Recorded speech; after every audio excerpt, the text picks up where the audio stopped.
toutes sortes de choses, à des pensées de suicide, parce que l'homme ne contrôle pas.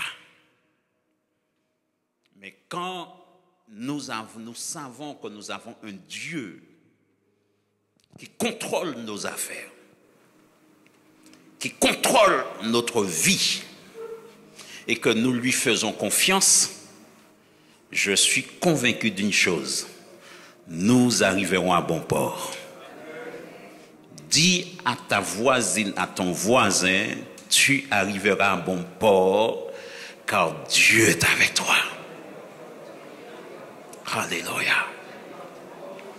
Quelle que soit la situation, quel que soit ce que tu vis, ce matin, je veux te dire que tu arriveras à bon port, car Dieu contrôle la situation. Aucune situation n'est au-dessus de Dieu. Dieu contrôle toutes choses. Même quand le diable pense contrôler quelque chose, il ne contrôle rien. Tout est entre les mains du Seigneur. Alléluia. Ouvrons la parole de Dieu dans Romains chapitre 4, verset 17. Oh! Quels sont ceux ici qui ont déjà prophétisé? Levez votre main. Ok. Oh, partout. Oh! Que Dieu soit béni. Alléluia. J'ai vu 2 mains levées, 2 doigts, puis 3 doigts. Ok. Eh bien, nous n'allons pas parler proprement de la prophétie, mais nous allons parler de quelque chose qui en découle pour notre vie chrétienne. Après ce message, je vais poser la question différemment. Quels seront ceux qui seront prêts à prophétiser sur leur vie? Prophétiser sur la situation. Elle peut être tenace, la situation. Mais prophétise sur la situation. Déclare à la situation ce que Dieu t'a dit. Alléluia. Il est temps que nous puissions vivre les choses de Dieu. Vous savez, les gens disent, les chrétiens disent, ah, j'aimerais tant vivre du temps des apôtres. Mais c'était la gloire de la première maison. Ce qui nous attend, chers amis, est beaucoup plus puissant, plus grand que ce que les apôtres ont vécu. Aïe, aïe, aïe. Là-haut dans les cieux, je suis convaincu que Pierre, Jean, Paul, Étienne, ils se disent, j'aimerais être dans l'église des derniers temps. Parce que l'église des derniers temps, des miracles, toutes sortes de miracles de produits vont s'opérer pour que le monde puisse se donner à Christ. Et je veux faire partie de cette église des derniers temps. Alléluia. Veux-tu en faire partie? Voir la gloire de Dieu se manifester dans notre quotidien. Voir la puissance de Dieu se manifester. J'aspire tellement à cela. J'aspire tellement à cela. Romains 4, verset 17, l'Éternel, la parole nous rappelle la promesse qui a été faite à Abraham, notre père, devant Dieu. Je t'établis, père d'un grand nombre de nations. Il est, Abraham, il est notre père à tous devant Dieu, en qui il a cru. C'est moi qui ajoute cela. Dieu, le Dieu là, c'est moi qui l'ajoute, mais il n'est pas dans mon texte. Dieu qui donne la vie aux morts et qui appelle à l'existence ce qui n'existe pas. Ton Dieu,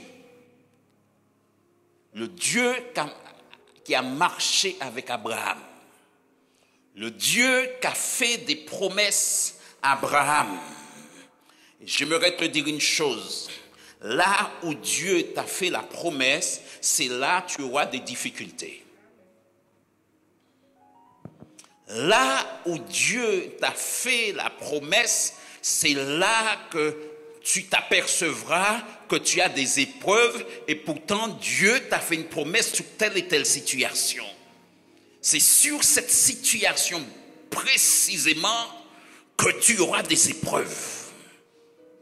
Dieu dit à Abraham qu'il le bénira, qu'il sera le père d'une multitude, qu'il aura un fils, et pourtant Sarah ne pouvait pas avoir d'enfant. Donc là où Dieu t'a fait une promesse, ne t'étonne pas que c'est là que tu rencontres les plus grandes difficultés, les plus grands soucis, la plus forte opposition. C'est parce que c'est là que Dieu t'a fait la promesse et c'est là que le diable viendra se mettre entre Dieu et toi. Il voudra en tous les cas. Il voudra se placer entre Dieu et toi.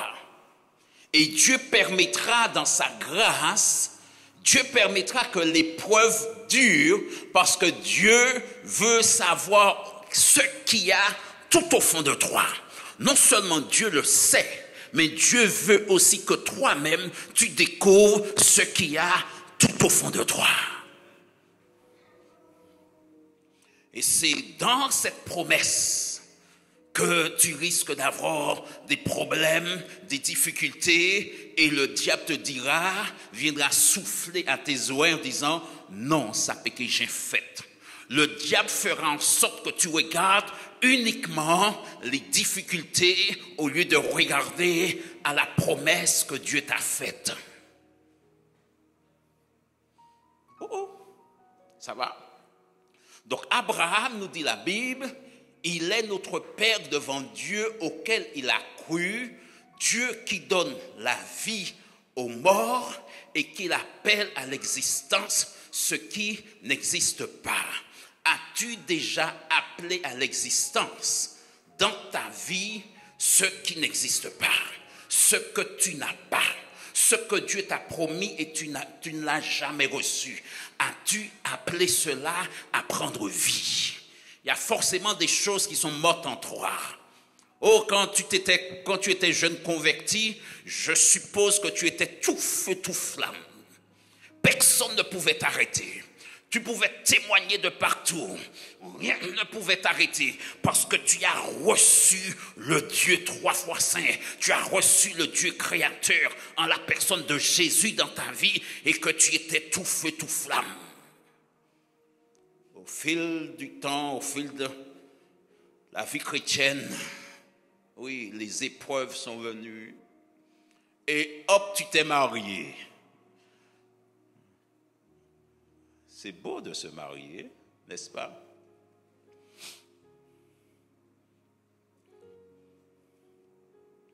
Quand je me suis marié, quand j'étais jeune, plus jeune, excusez-moi, quand j'étais plus jeune que ce que je suis, on avait un groupe de jeunes à l'église et nous étions tellement bien ensemble qu'on se disait, ah, de toute façon, on sera toujours dans ce groupe de jeunes. Parce que c'était vraiment une belle équipe, une bonne équipe, plus ou moins. On s'entendait, on priait ensemble, on vivait réellement cette vie chrétienne. On se disait, même si on sera marié, on viendra toujours aux réunions de jeunes. Mais des fois, c'est pas vrai. Une fois tu es marié, tu oublies que tu avais dit ces choses-là, n'est-ce pas? Parce que tu t'établis dans une nouvelle vie, dans une nouvelle relation. Et des fois, ce zèle que tu avais pour Dieu, aller prêcher l'évangile, aller distribuer des prospectus, des fois, ce zèle se refroidit. Passer du temps dans la prière, des fois, ce jeûne se refroidit. Quand il y avait un moment un jour férié, tu prenais ce jour férié pour rester de la présence de Dieu. Mais maintenant que tu es marié, quand tu es un jour férié, ta femme veut sortir. Pourquoi? Ta femme veut sortir. Ta femme te dit, allons à la plage avec les amis, la famille, les parents. Ta femme veut sortir, ce qui est tout à fait normal. Au fur et à mesure, le zèle commence à s'éteindre. Et ce zèle est mort en toi mais Dieu est capable de ressusciter ce zèle. Parce qu'il est celui, nous dit la Bible, qui ressuscite ce qui est mort en toi. Cet amour que tu avais pour Dieu, cet amour que tu avais pour les gens, aider les gens, cet amour que tu avais est mort, mais tu penses que tu es perdu, mais je te dis ce matin, Dieu a le pouvoir de ressusciter, de ramener ces choses à la vie en toi, parce qu'il est ton Dieu. C'est son désir. Ah, j'ai chaud.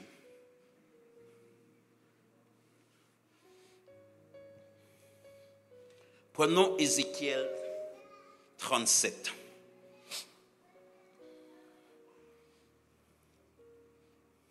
Les ossements desséchés. Je ne sais pas ce que tu vis. Je ne sais pas dans quelles circonstances tu es venu ici. Je ne sais pas pourquoi tu es venu. Je ne sais pas quelle attente as-tu de Dieu. Mais ce matin, tu vas recevoir de Dieu. Parce que Dieu va t'appeler à faire quelque chose que tu n'aurais peut-être jamais fait. Dieu va t'appeler ce matin à prophétiser sur les circonstances. Oh oh, aïe aïe aïe. Ouvrons la parole de Dieu. Cherchons Ézéchiel 37. Vous avez déjà trouvé? Alléluia.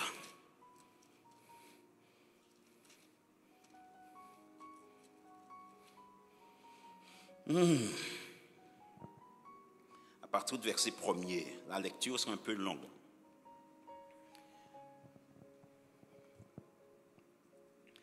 La main de l'Éternel fut sur moi, et l'Éternel me fit sortir en esprit et me déposa dans le milieu de la vallée. Celle-ci était remplie d'ossements. Il me fit passer auprès d'eux tout autour. Or, ils étaient très nombreux à la surface de la vallée et très secs. Il me dit, « Fils d'homme, ces eaux pourront-ils revivre ?» Je répondis, « Seigneur éternel, c'est toi qui le sais. » Il me répondit, « Prophétise sur ces eaux. Tu leur diras, ossements desséchés, écoutez la parole de l'Éternel. Ainsi parle le Seigneur, l'Éternel, à ces eaux. Voici que je vais faire venir en vous un esprit et vous vivrez. Je placerai sur vous des nerfs, je ferai pousser de la chair sur vous et je vous recouvrerai de peau. Je mettrai en vous un esprit, vous vivrez et vous reconnaîtrez que je suis l'Éternel. Je prophétisais selon l'ordre que j'avais reçu. Et comme je prophétisais, il y eut un bruit, et voici qu'il y eut un frémissement, et les eaux s'approchèrent les uns des autres. Je constatai qu'il y avait des nerfs sur eux. La chair se mit à pousser et la peau les recouvrit par-dessus, mais il n'y avait point en eux d'esprit. Il me dit, prophétise et parle à l'esprit. Prophétise, fils d'homme, tu diras à l'esprit, ainsi parle le Seigneur l'Éternel, esprit vient des quatre vents, souffle sur ces morts et qu'ils revivent. Je prophétisais sur l'ordre qu'il m'avait donné, et l'esprit vint en eux, ils reprirent vie et se tinrent sur leurs pieds. C'était une très très grande armée. Il me dit, fils de l'homme, ces ossements, c'est toute la maison d'Israël. Voici qu'ils disent, nos os sont desséchés, notre espérance s'est évanouie, nous sommes perdus. Eh bien, prophétise, tu leur diras, ainsi parle le Seigneur l'Éternel, voici que j'ouvre vos tombes et je vous fais remonter de vos tombes, ô mon peuple, et je vous fais revenir sur le territoire d'Israël. Amen.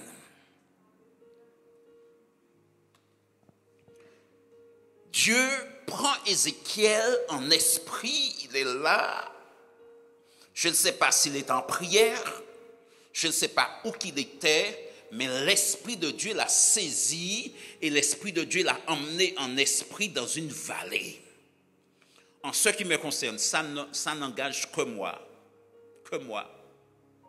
Je crois que Dieu l'a fait voir la destruction du peuple d'Israël lors de la Seconde Guerre mondiale. Parce que toute la nation d'Israël, pratiquement tous les Juifs, une bonne partie des Juifs ont été exterminés pendant la Seconde Guerre mondiale. Mais que Dieu soit béni. Alors que le peuple d'Israël, les Israélites pensaient qu'ils étaient perdus. Et ne voilà-t-il pas que 20 ans après, Israël est devenu une nation, ce que les hommes n'auraient jamais espéré, ce que même les Juifs n'auraient jamais espéré. 20 ans plus tard, l'ONU a reconnu Israël comme nation. Dieu les a fait revenir, chers amis, dans leur pays et ils se sont établis comme nation. 20 ans après, ça c'est moi qui le dis, ok? Ça n'engage que moi. Mais ce qui est extraordinaire, chers amis, c'est que Dieu, en esprit, a projeté Ézéchiel dans une vallée qui avait plein d'ossements, remplie d'ossements. Et l'Éternel pose une question à Ézéchiel. Ces os peuvent-ils reprendre vie? Et Ézéchiel répond, toi seul le sais, Éternel. Toi seul le sais. Dieu peut te poser cette question. La situation dans laquelle tu vis, les circonstances qui te bloquent, penses-tu pouvoir être délivré? Penses-tu être délivré de ces circonstances, de cette situation qui te tient bloqué, qui te rend esclave? Peux-tu en être délivré? Peux-tu être guéri de cette maladie, de ces pronostics des médecins qui se sont engagés contre toi, mais en fin de compte, ces pronostics attaquent ta vie. Ces pronostics médicaux disent que tu ne vivras pas. Peux-tu recevoir la guérison ce matin? Et c'est cette même question que l'Éternel posa à Ézéchiel. Ces os que tu vois, peuvent-ils revivre? Et Ézéchiel répond, Dieu, tu es le seul, toi seul le sais. Et l'Éternel lui dit, alors prophétise sur ces os, parle à ces os. Et il est temps que toi, tu parles aux circonstances qui bloquent ta vie. Il est temps pour toi que tu parles. Pas que tu parles à Dieu, mais que tu parles selon l'Esprit de l'Éternel à ces circonstances, à ces problèmes. Il est temps que tu prophétises sur ces choses. Il est temps que tu te lèves et que tu écoutes la parole de Dieu, que tu écoutes l'Esprit de Dieu te parler. Et parce que l'Esprit de Dieu t'a parlé, tu reçois cette parole de l'Esprit et tu prophétises sur les circonstances, tu prophétises sur les problèmes, tu prophétises sur la situation selon l'ordre que l'Esprit t'aura donné.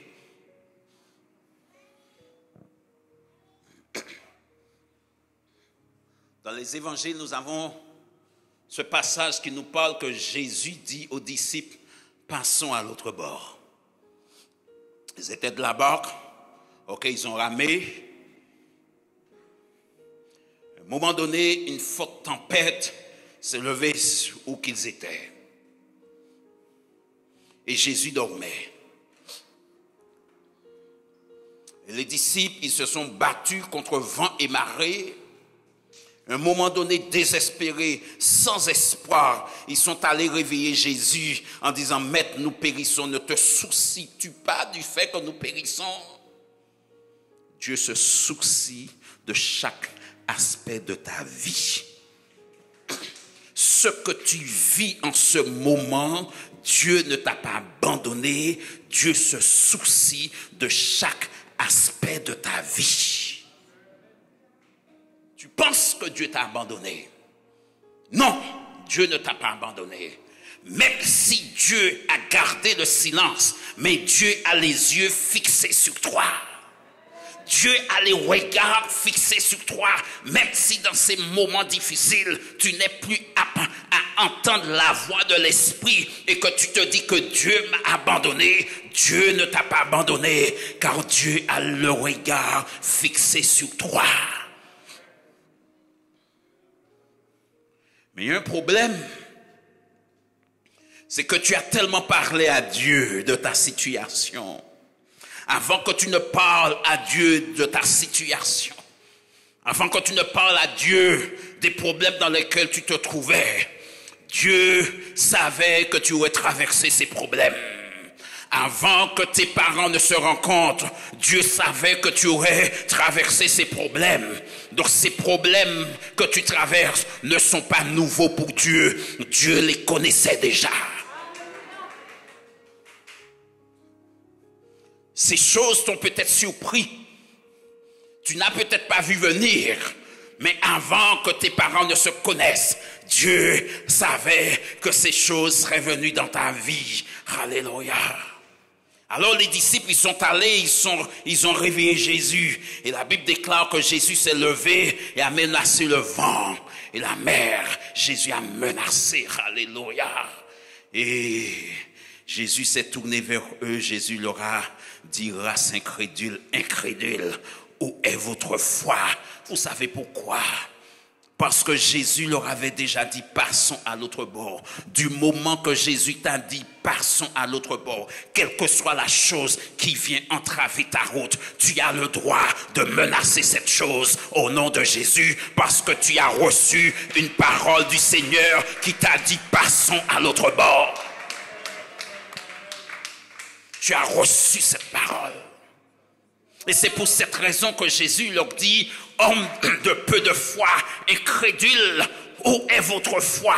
Leur foi devait être basée sur quoi? Sur la parole qu'ils ont reçue avant de s'embarquer dans la barque. Avant d'entrer dans la barque, Jésus leur a dit, passons de l'autre bord. Quand tu t'es converti, Jésus t'a donné une parole. Tu as reçu une parole du Seigneur et cette parole doit t'accompagner. Et quel que soit ce qui vient pendant ta route chrétienne, tu as le droit de menacer ces circonstances parce que ton Dieu t'a dit, passons de l'autre bord.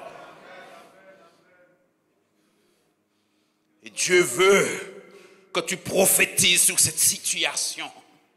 La parole que Dieu t'a donnée, Dieu veut que tu te serves de cette parole et que tu prophétises sur cette situation comme Ézéchiel a prophétisé sur ses ossements. Il y a eu un frémissement, les os se sont rapprochés les uns des autres. Il y a de quoi avoir peur, chers amis. Il y a de quoi avoir peur, n'est-ce pas?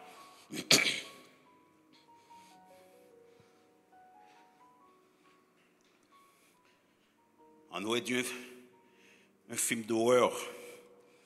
Il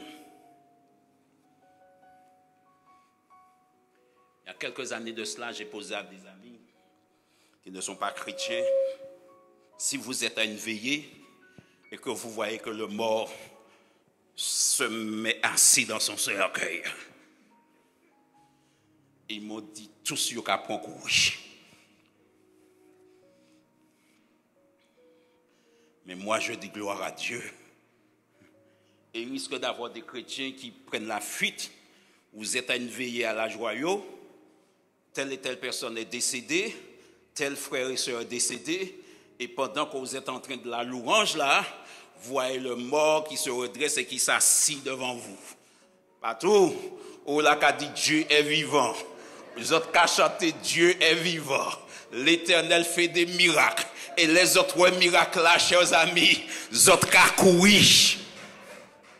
Ça, c'est l'homme, ça. Et je suppose qu'Ézéchiel, heureusement que c'est en esprit qu'il a vu ces choses. Quand Ézéchiel a entendu les frémissements et les eaux qui se rassemblent, alléluia, les os qui se rassemblent pour former un squelette. Quand il voit la chair se met à pousser, les nerfs commencent à pousser. Alléluia. Chers amis, quand tu prophétises selon l'ordre de Dieu, des choses extraordinaires se produisent, des choses miraculeuses se produisent, parce que tu as prophétisé, non pas selon ta parole, mais selon la parole que Dieu t'a donnée. Alléluia. Et les choses doivent se remettre en place. Alléluia. La situation doit devenir normale à partir de cet instant, parce que tu n'as pas parlé selon toi, tu as parlé selon l'Esprit de Dieu. Alléluia.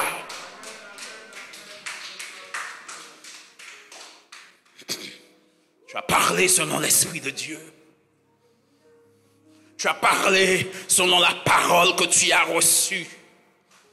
Et bien souvent, tu parles à Dieu de tes problèmes. Tu dis à Dieu dans quelle situation tu vois que je me trouve. Dieu Zahweh, Dieu sait dans quelle situation que tu te trouves. Mais Dieu t'a donné une parole. Que fais-tu de cette parole que Dieu t'a donnée? Que fais-tu de cette promesse que tu as reçue de la part de Dieu? Qu'en fais-tu de cette promesse? Alors que tout le temps, tu dis, Seigneur, je suis perdu. Seigneur, je suis dans telle et telle situation. Chaque fois que tu vas devant le trône de Dieu, c'est pour énumérer tes problèmes. Mais Dieu les connaît déjà. Dieu te dit, prophétise sur ces problèmes. Parle selon mon esprit sur ces problèmes. Et quand tu vas commencer à parler selon l'esprit de l'Éternel, les choses se remettront en place. Tu vas entendre un frémissement. Alléluia. Tu entendras un frémissement. Et le vent de l'esprit va commencer à bouger. Et les choses vont se remettre en place. Parce que tu as parlé selon l'esprit de Dieu. Alléluia. Alléluia. Oui, prophétise sur la situation. Elle peut être tenace comme elle veut, mais elle ne pourra pas résister à l'esprit de l'Éternel. Elle peut être tenace comme elle veut. Elle ne pourra pas résister à l'esprit de l'Éternel, parce que tu parleras selon l'esprit de l'Éternel. Alléluia.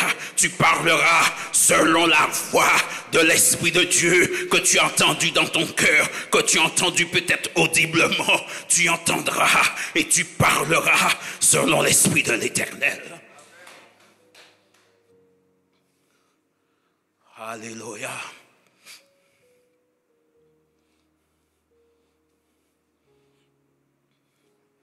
Oui, tu as peut-être déjà entendu la voix de l'Éternel.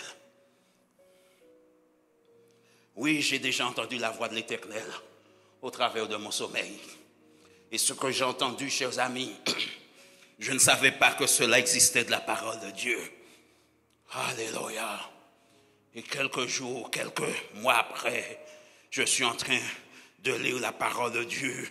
J'ai ouvert le livre de Sophonie, je suis en train de lire, et la voix que j'avais entendue exactement dans mon sommeil, j'ai lu texte mot pour mot, exactement ce que j'avais entendu dans mon sommeil, je l'ai lu dans la parole de Dieu. Alléluia. Et je me suis souvenu, oui, Dieu m'avait parlé concernant ça.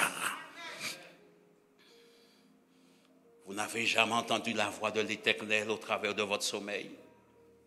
Quels sont ceux qui ont déjà entendu la voix de l'Éternel au travers de leur sommeil? Le fait, ce n'est pas de l'entendre. Le plus important, c'est ce que tu fais avec. Le plus important, ce n'est pas ce que tu entends. C'est important ce que tu entends, absolument, que Dieu soit béni. Mais quand ça vient de l'Éternel, le plus important, ce n'est pas d'entendre ce que l'Éternel te dit.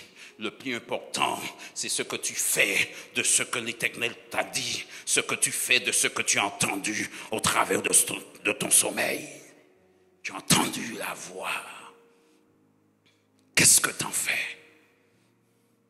Cette voix qui t'a parlé, tu fais quoi? Alors que c'est peut-être pour menacer le problème, c'est peut-être afin que tu prophétises sur la situation. la voix que tu as entendue, le verset que tu as entendu dans ton sommeil, la référence biblique que tu as reçue dans ton sommeil et que tu t'es réveillé, tu as été voir qu'est-ce que ça dit. L'Esprit de Dieu t'a parlé, proclame, prophétise sur cette situation et les choses redeviendront normales et tu pourras continuer à glorifier Dieu. Laisse-moi te dire que ce matin, tu ne mourras pas, mais tu raconteras les merveilles de l'Éternel. Tu ne mourras pas, tu raconteras les merveilles de l'Éternel. Tu diras que l'Éternel est grand, tu diras que ton Dieu est grand. Tu diras l'Éternel, le Dieu devant celui je me tiens, m'a parlé. Excusez-moi. Et parce que l'Éternel vous a parlé, chers amis, vous pourrez proclamer ce que Dieu vous a dit. Alléluia.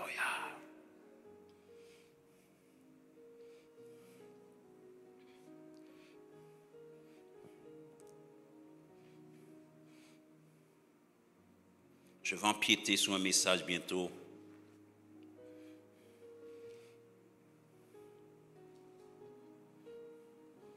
Quand Moïse arrivait devant la mer Rouge, les Égyptiens venaient derrière. Il entendait deux choses. Il savait que les Égyptiens venaient derrière et il entendait les plaintes des enfants d'Israël, les reproches des enfants d'Israël. Oui, ça fait partie de la vie, des reproches, oui, malheureusement. Alors que Moïse les a fait sortir d'Égypte, alors n'oublions pas qu'ils étaient esclaves, n'oublions pas qu'ils étaient en train de crier, pleurer, matin, midi, soir. Ils se plaignaient du sort qu'ils recevaient des Égyptiens. L'Éternel a envoyé un libérateur. Ils étaient contents de sortir. Et ce qui est extraordinaire, oh, j'aime dire ça, excusez-moi. J'aime dire ça, le jour qu'ils sont sortis d'Égypte, ce jour est devenu la fête nationale des Égyptiens. Le jour que le peuple d'Israël est sorti d'Égypte, ce jour est devenu la fête nationale des Égyptiens. Parce que les Égyptiens, ils étaient tellement acculés par des problèmes. La main de l'Éternel était contre le peuple d'Égypte. Et les Égyptiens m'ont dit, Pharaon et l'Égypte m'ont dit, allez, allez. Et Pharaon, les Égyptiens, qu'est-ce qu'ils ont fait? Ils leur ont donné de l'or, ils leur ont donné des biens, plein de choses de valeur. Et ils leur ont dit, sortis en pays, nous on sortit. Sortis, alléluia.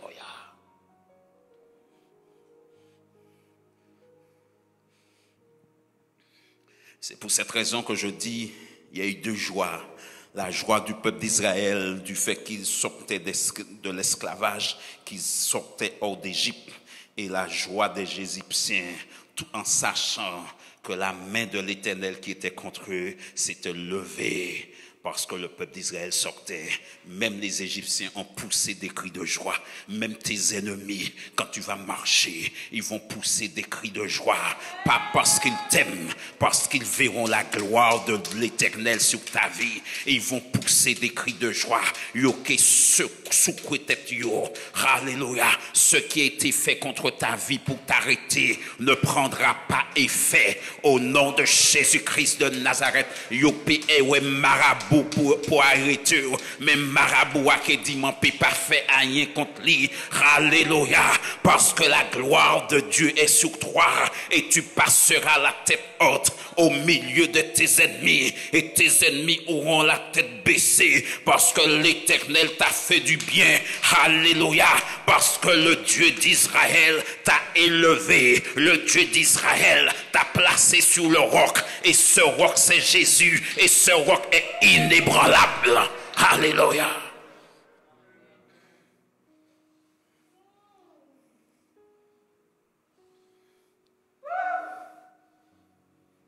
Alléluia.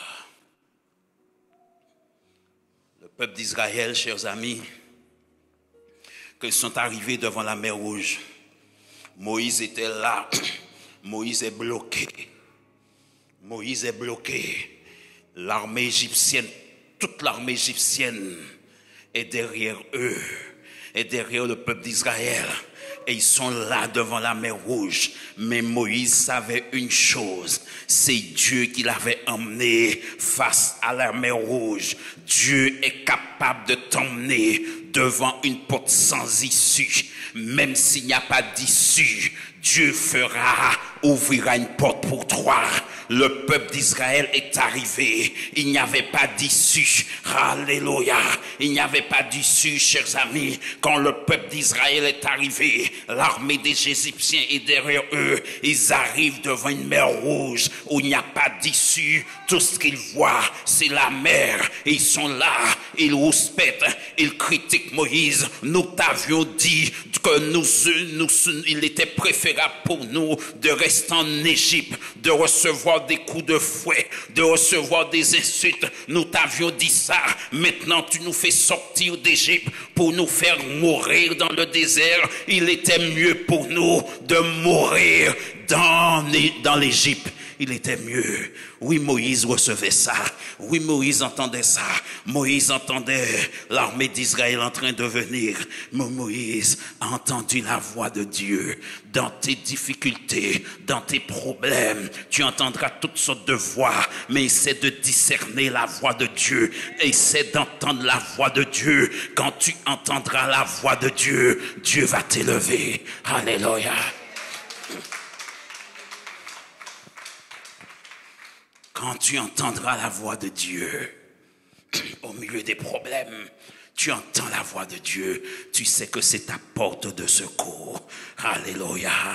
Même si c'était marqué devant toi, sans issue, bloqué, porte fermée, porte bloquée, ce n'est pas ton problème. Ça qui matché. Ce qui est important, c'est ce que Dieu t'a dit. Ce qui est important, ce n'est pas ce que les hommes disent. Ce qui est important, c'est ce que l'Esprit de Dieu t'a dit. Et du moment que l'Esprit de Dieu t'a parlé et que tu as reçu la parole de l'Esprit de Dieu, tu as reçu la parole de Dieu, tu commences à marcher de la victoire. Alléluia. Tu commences à marcher de la victoire. Oh, Dieu de gloire. Tu commences à marcher de la victoire. Peu importe ce qu'a dit ton médecin. Peu importe. Alléluia. Peu importe la mauvaise nouvelle que tu as reçue. Dieu a une bonne nouvelle pour toi. Arrête de projeter ton regard sur les difficultés. Oh, c'est vrai, je peux admettre quand nous sommes dans des difficultés, on n'a peut-être pas envie de prier, mais c'est là où on n'a pas envie de prier pour aller. Ah oui. C'est quand tu n'as pas envie de prier, il faut prier. Parce que le plus souvent, c'est là que tu entends la voix de Dieu, n'est-ce pas, Françoise? C'est là que tu entends la voix de Dieu.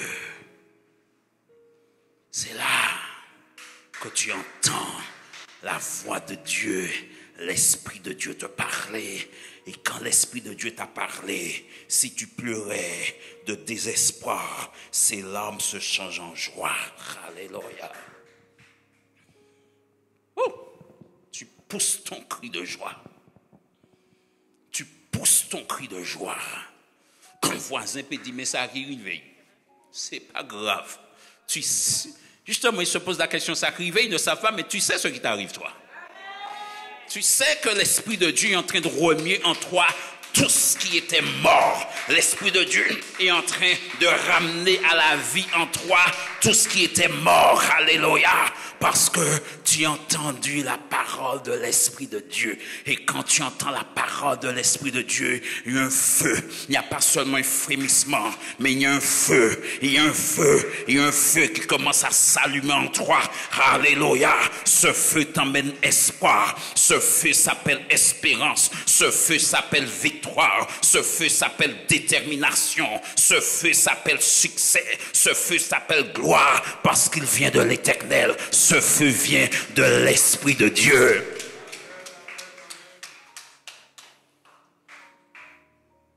Alléluia. Moïse devant la mer Rouge, chers amis. Tu seras peut-être placé devant une mer Rouge. Mais écoute la voix de l'Esprit. N'écoute pas la voix de l'armée qui vient derrière. N'écoute pas la voix du diable. N'écoute pas la voix de tes amis qui sont chrétiens mais qui ne sont pas affermis. Oh oui. Ah oui. Il y a des gens qui vont visiter des gens, des malades. Au lieu de réconforter ces malades, alors qu'ils sont au chevet de la personne qui est malade, ils leur racontent. Yo kabayo lis moun ki sa mort et puis maladie ta là. Si ça vous arrive, pas fait encore.